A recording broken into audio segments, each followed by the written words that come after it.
This is Black Mental Health Matters. I'm drkerryann Williams. I'm a psychiatrist practicing here in Massachusetts, and this is a podcast about everything related to mental wellness in the Black community and beyond. Today, I have two graduate students from William James College. I'm going to add them to the podcast now. So my first guest is Dasia Miles-Langaigne. Dasia is a second-year graduate-level master's student in the Clinical Mental Health Counseling program at William James College. She has a dual concentration in African American and Caribbean mental health and couples and family therapy. She hopes to use her training and lived experience specifically to help Black women. She currently uses TikTok to provide resources that educate and entertain. My second guest is Angela Walukevich. Angela is a fourth-year clinical psychology doctoral student at William James College. She enjoys working with populations across the lifespan and works with individuals, couples, and families using a systems lens, recognizing the multiple layers that impact clients. She's currently developing her skills in performing neuropsychological assessments. So welcome to the podcast, Dasia and Angela. So why don't you tell us a little bit more about yourself and what you're going to be talking about today? Maybe I'll start with Dasia. I'm Dasia. Nice to meet you. In terms of our topic, we'll be discussing the lack of free and safe spaces for Black and Brown youth between the ages of 12 and 18 within the Boston area post-COVID-19 and how to support them through recovery post-COVID-19. So that's the extent of our topic. Okay. And tell us a little bit more about yourself. Well, that was a good introduction, but in terms of other things that I'm into, I'm currently a realtor in Massachusetts. I'm also originally from Boston, Massachusetts. I love to read, I love to write, and I'm currently figuring out my post-grad plans. I'm just seeing what's out there, seeing what I want to do, but I know long-term, as you stated, I want to get my PhD, and I also want to write a book to support mothers and daughters to heal their generational curses and mother wounds. That sounds fantastic. And Angela. Hey, thanks so much for having us on. I'm really excited to talk with you both. In terms of information about me, I'm born and raised Massachusetts, and I'm really enjoy the experience at our program. We're at William James, and I enjoy learning about the psychology, and my background's a bit into the criminology and psychology. But then as I've experienced my different internships, I've really fallen in love with working with the lifespan, the littles, all the way through older adults. And like drkerryann Williams mentioned, I'm working on like the neuropsych testing, the outpatient. In terms of my personal life, I'm always working on trying to find that balance between internship and work and life. I'm really family oriented. And when it's nice out, I love to go to the beach and spend time with friends and family. Right, great. And so now you guys have been studying mental health disparities in your graduate education. And, today you're going to be talking with us about resources for teenagers in the Boston area, as well as what community organizations can do. And so why is this topic important to you? How have community organizations affected your own lives? I can hop in. So I think that I've been really grateful to experience a whole range of programs throughout my life. And I felt that it really helped me expand my interests and also my knowledge. And it helped me meet new peers and new people, some that were in my school, some that were outside of my school.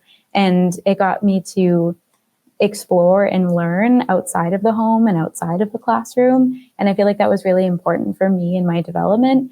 And it helped me grow in my confidence and autonomy and understand bit more of my identity as I was growing and learning, not only about the topics and interests, but also my own self. And I also think it helped my mom because then she, knew I was safe, knew I was taken care of. So I think it really also was helpful for her too, to know that I was in a space that was safe and also helpful for me. And so go ahead, Dasia. Oh, I was going to say, for me, community organizations, as somebody from Boston, Massachusetts, I would say that community organizations were like a liaison for me, and they bridged the gap in terms of what I didn't get from school in terms of education, what I didn't get from my parents in terms of education. And many of the connections that I formed throughout the different programs that I've been in, whether that be church, camp, taekwondo, those are lasting relationships. So I explained to Angela that I met my taekwondo instructor when I was, I believe, 11 years old. He came to my camp and he was like, "Oh, you're so good. You should come to my dojo." But I knew my parents wouldn't like follow through.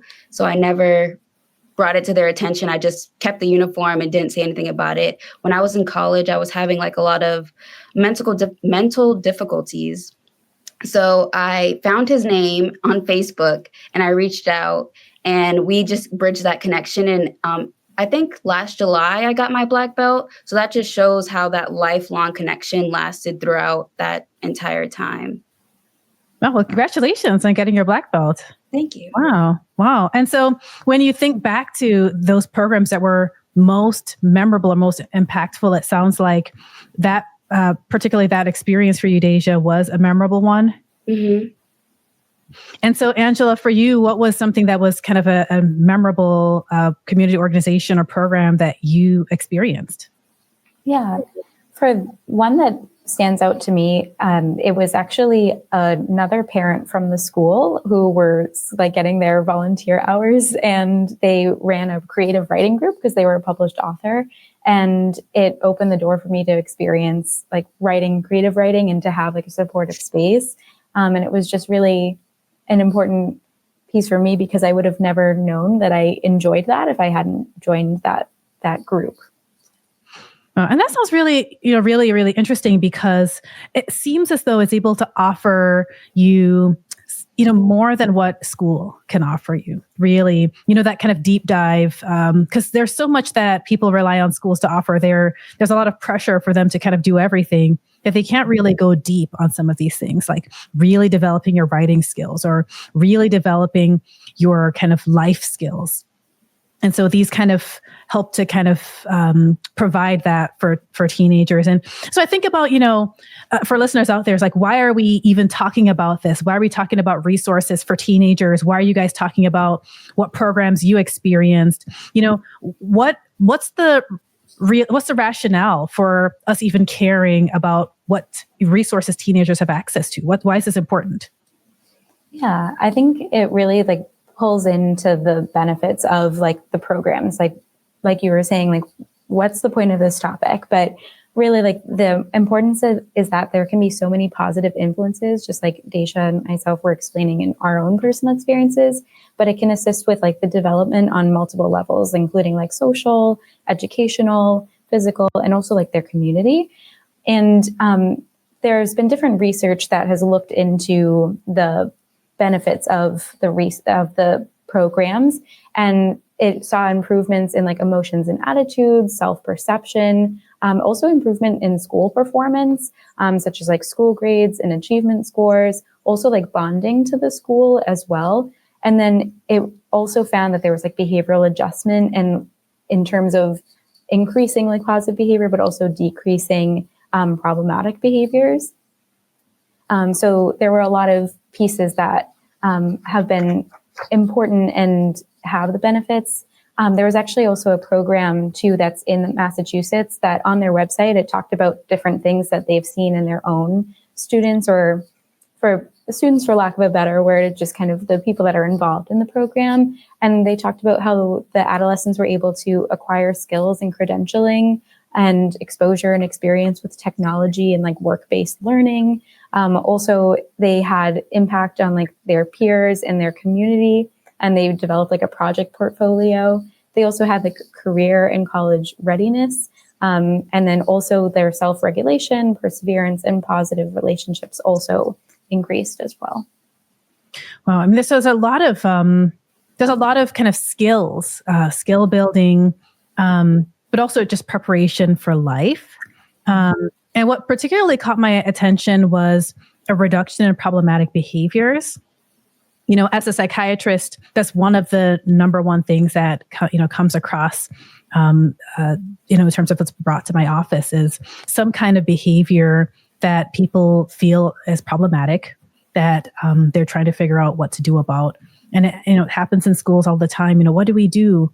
And it sounds as though one of many kind of approaches is to keep kids busy, to have them involved in programs that develop skills, that keep them interested, and build on their strengths and their interests.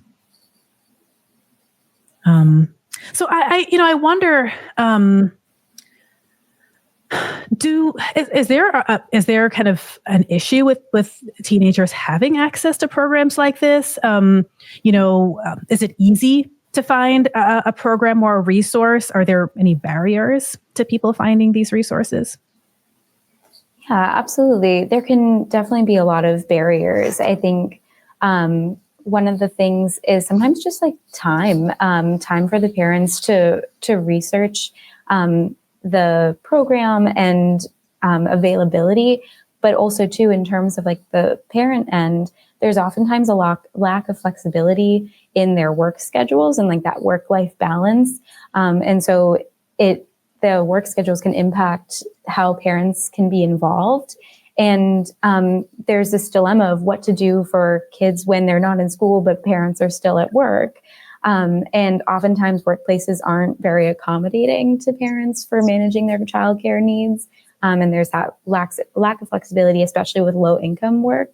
And they may not be able to afford alternative childcare options on top of the financial barriers they're already facing. And so then to not only have the financial barriers, but then to also have the piece of a lot of programs require money and investment, along with time and transportation, especially if a parent has multiple jobs or they have like stricter constraining schedules. It can be really difficult to manage the child or adolescent's care. And also considering that parents are a multitude of things, including like it's not just their child care that they're managing. They're also managing their bills and their finances, their own life, and a bunch of different needs. Like it's not just the child care needs, it's also making sure that they're getting well fed and taken care of and getting their homework done. Like there's so many other things that parents or families are managing. So then to add on top of, okay, I need to look for the program. I need to see if I can afford it. If I can't afford it, is it available or is there a wait list? How can I get my child there? What time do they close so that I can make sure I can pick them up or have someone pick them up? So there's just a lot of things that you have to plan for and adjust. And oftentimes life doesn't account for that. So, what happens if there's no access? What happens if there's not like a program or resource for teenagers? What happens if there's no programs, no resources, or if people don't have access to it? Right. So I think sometimes like it's important to recognize like what is life like for our teens, like what's going on for them post-COVID, and recognizing these barriers and also like what can we do to adjust that. So I'm gonna hop over to Dasia and see if like what her thoughts are in terms of, she has a lot of knowledge on adolescence and post-COVID for sure. Sure. So some of the mental health disparities that I've identified in terms of my work, so I do counseling services at Stonehill College, and I primarily work with transitional youth between the ages of 18 to like 22. And just based off of what I've observed during the intake, there's a lot of trauma that a lot of teens have experienced, but COVID-19 is not on our intake form, but there's an other box. So I just decided to do a shot in the dark and ask a teen, like, do you consider COVID-19 a traumatic event? And they said, yeah, actually, I do. So then I just decided to continue to ask that question to a lot of the other teens. And they definitely identify that COVID-19 was a traumatic event. And it was an onset for a lot of their anxiety, depression. Social anxiety is extremely common in a lot of the teens. And they suffer from the fear of being perceived. A lot of the times they won't go to a lot of community organizations or community-led programming because they're afraid of how other people will see them or what they think that other people will think of them. So that also limits community outreach and buy-in for them to get there, because we're providing the programming, but they're just not showing up because they're afraid. A lot of teens suffer from OCD. Grief is another area that we don't often consider. Loneliness, psychological distress, anger, irritability. A lot of them struggle with being bored. They don't want to be left alone with their thoughts. So they'll pack in all of these clubs and jobs and organizations thinking that that's fixing the problem, but really they haven't really acknowledged what they've gone through and how it has affected them currently. A lot of them struggle with stress management post-COVID. And although it's too early to identify, PTSD symptoms are an area of concern, but because it's so soon, we don't really necessarily identify what the PTSD symptoms are. ADHD, ADD are also prevalent. And unfortunately, 41% of young people under clinical care experienced a reactivation in eating disorders. So lockdown was extremely difficult for people struggling with disordered eating and eating disorders, which is something that we don't consider. And also, in closing, a lot of them struggle with sleep quality and sleep disturbances because they're addicted to their phone or they use their phone as a coping skill. So they'll spend all night on the phone and then not realize that it's messing up their sleep. Well, so it sounds like there's a lot of things that our teens are struggling with. Yeah. And so what do we do about this? Well, to bridge the gap, some of the protective factors that I've identified in the articles that I've looked through are routines are great in terms of teens establishing their own routines, these organizations sticking to a routine and establishing a routine, but also parents maintaining routines or establishing routines with their teens. They also found that in terms of protective factors, parent-child discussions were a major protective factor, during COVID, but also post-COVID. So sometimes parents don't have the time or the language to have these conversations with teens. So I would employ community organizations to come up with ideas to further address the disparities that teens are struggling with, but also allow the teens to talk about or I guess, spearhead conversations that they want to discuss. Sometimes we put on these workshops about topics that teens are not really interested in or could care less about, and that's not what they need. Teens tend to know what they need, and if they don't know what they need, in having conversations, you can flesh out what they need. So in leading these discussions, these parent-child, mentor-child discussions, that also contributes to protective factors. And then lastly, play, which is ironic because people don't think teenagers like to play. But I was telling Angela that we put on these like elaborate workshops, but as of recently, I came up with the idea of just painting rocks. And that had like a big turnout because who doesn't want to paint rocks? Like, that's fun. So simplify outreach is a great idea. Like sometimes, even if you just put like a bubble container in the middle of the table, I'm sure if one kid picks up that bubble, a lot of the other kids are going to follow. So just keep it simple and incite play. Like play is fun. Allow the kids to be kids and play. And so as you think about, the effects of COVID on teenagers and the things that they need, I want you to kind of map that back in terms of like the resources that, might be available to help connect teens with programs that they need to help them to kind of get through this post-COVID time. Yeah, absolutely. So like we were talking about, like some of the barriers are like finding these resources and accessing them or affording them. So it's actually great that there can be a lot of grants that you can apply for, as well as vouchers. So this could be childcare vouchers, but it can also be transportation vouchers that are related, reimbursement for transportation that's related to childcare and or work. So that's something that's an option for families. Also, there are EBT cards that you can apply to that are specific for accessing humanities, things like the Museum of Fine Arts. And it helps lower the cost to access a program like that or to access that service. There's also a bunch of different options that can range in terms of the community. So there's actually a great resource that we found. It was called Boston After School and Beyond. And it's how I look at it or can describe it is that it was a hub to look for activities and programs. And you could search by like your neighborhood, you could search by the age, you could search by the topic. So I thought that was really cool. In terms of other ones that we've found, we're actually really lucky to be in a space where there are these programs. There's some that are related to like the arts and the music. It's called Zoomix. And then there's also ones that are related to STEM and to sports. And there's also ones that are academic focused, like after school expanded learning program. And also YMCAs can be a great service where a lot of times they offer before and after school programming. So that can be really helpful for families.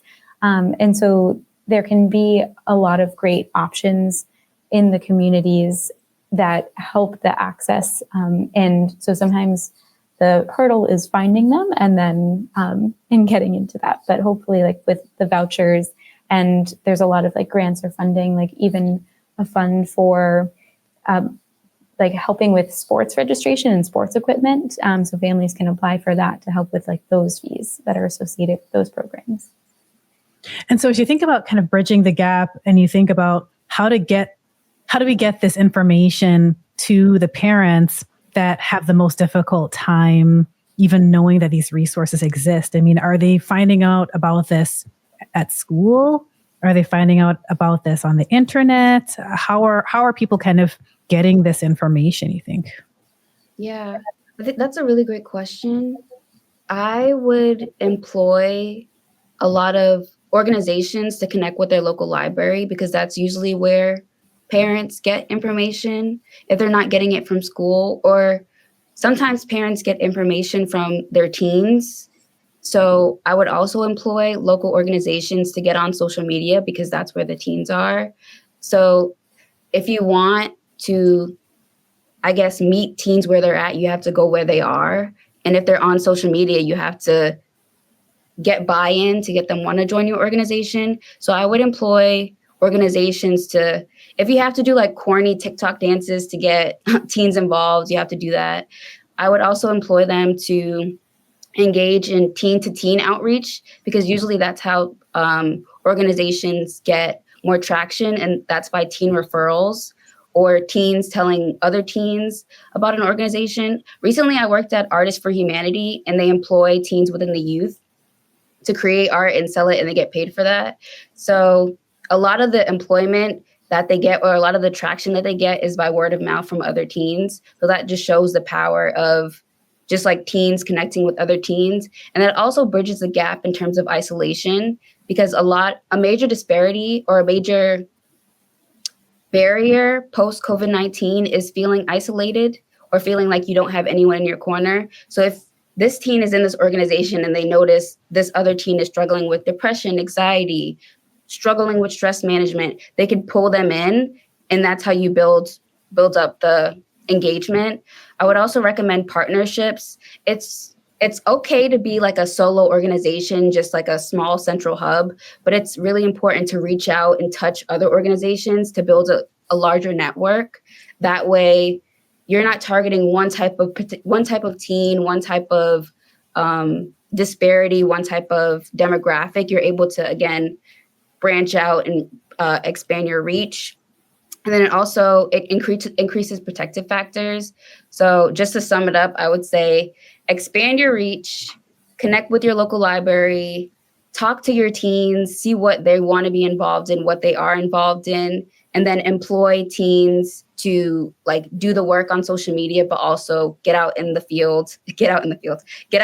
community and like employ other teens.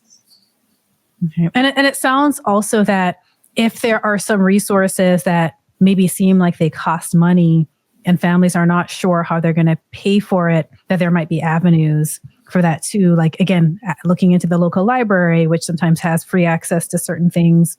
But then Angela mentioned something about maybe even an EBT card having access to things like MFA and things that you may not think about. Yeah. And so, is there anything else that you guys want to mention about this topic, that maybe I haven't asked you, that you want to make sure listeners know about, resources? I think about how, we may not even be aware, as Dasia had mentioned, that teenagers consider COVID-19 to be a traumatic event, and that coming out of this, they may have symptoms or different issues that they are facing now that they weren't really facing before. And that even pre-COVID, there might have been difficulties accessing resources, but even post-COVID, those difficulties continue or have been worse.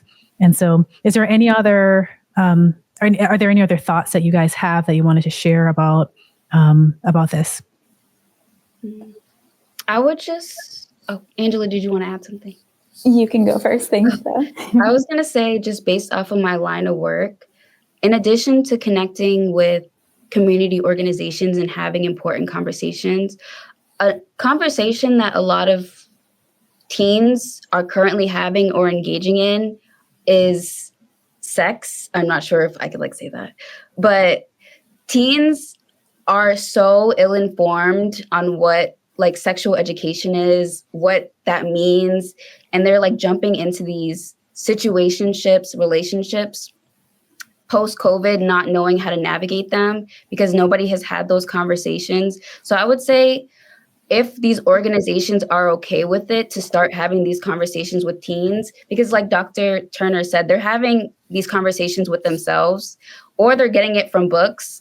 And when they're sitting in the session with me, I think in one session, I said the word sex at least 50 times, but I was normalizing it for that client because they're not exposed to these type of conversations.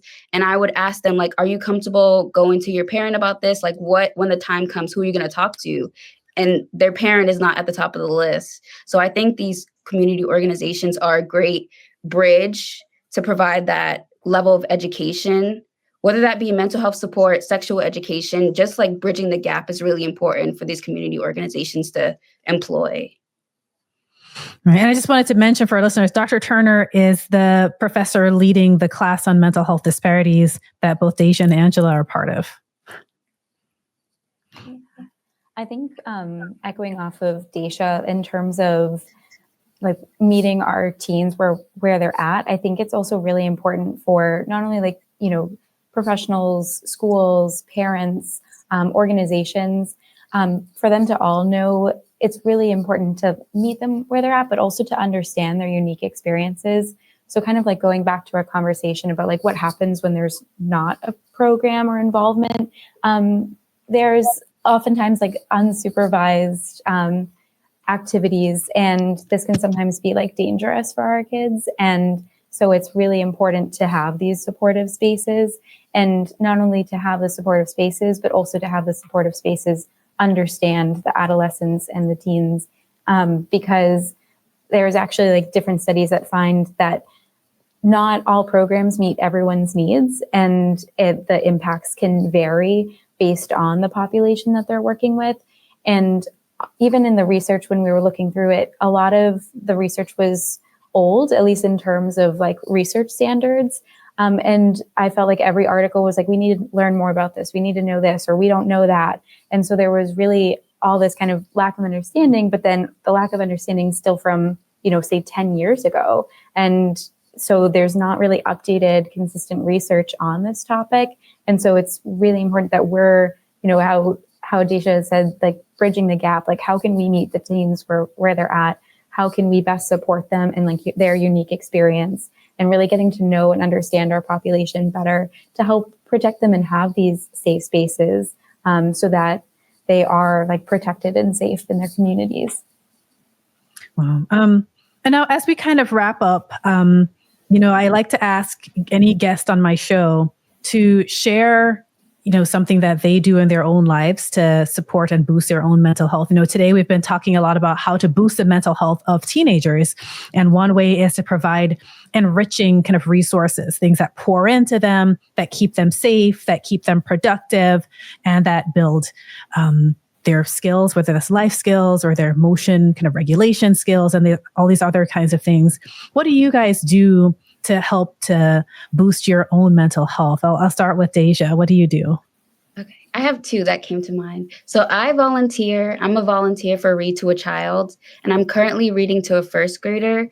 I started reading to him last year, and it's currently at my old elementary school. So I feel like that's something that I look forward to every week. I read to him on Tuesday, and I think that's helpful to my mental health because kids are funny. He started saying, I don't know, something from TikTok. And I was just like, where did you even get that from? But he's just like so funny. So that's like helpful to my mental health. I also love to fish. I would recommend whether any age, you just get by some water. Even if you don't fish, just go stand by some water and it'll like ground you. And it's really nice to just be in nature. So yeah, nature and reading to kids. That's what I do. Great. And Angela? Yeah, I think that I'm always striving to have some balance. So there's definitely like a mix of things that I do to help with my self-care. So sometimes it's socializing, connecting with my friends and family. And other times it's making sure that I like have some space to myself. And when I do have that space to myself, I really love to enjoy music and also reading. And I also enjoy like a good documentary and podcasts. So it's always great to have a mix of things that we can turn to. Great. And so any final things that you want to say to our listeners or about how they can find resources? Sure. I have one more thing.